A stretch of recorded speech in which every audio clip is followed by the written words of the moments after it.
السلام علیکم پیارے دوستو، میں نے اپنی زندگی کے گزرے ہوئے چند سالوں سے سیکھا ہے، وہ ہے خاموش ہو جانا۔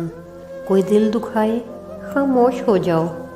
کوئی آپ کے بارے میں غلط بات کرے، خاموش ہو جاؤ۔ رونے کا دل چاہے، خاموش ہو جاؤ۔ اذیت حدوں کو چھونے لگے، خاموش ہو جاؤ۔ ماضی کے دکھ دن رات کے کسی بھی پہر کو آپ کو رلائیں، خاموش ہو جاؤ۔ کوئی آپ کو آپ کی برداشت کی آخری حد تک ستائے، تب بھی خاموش ہو جاؤ۔ قسم سے آپ کو اس کی خاموشی کا اجر آپ کو آپ کا رب ایسے عطا کرے گا کہ آپ کی آنکھیں شکر سے بھیگ جائیں گی، آپ کا دل ان شکر کے سجدوں میں ہی کہیں رہ جائے گا، اور اس لمحے آپ کو احساس ہوگا کہ خاموش ہو جانا کس قدر بہتر ہے۔ گلا شکوہ کرنے سے خاموشی اتنی گہری ہونی چاہیے کہ ناقدری کرنے والوں کی چیخیں نکل جائیں۔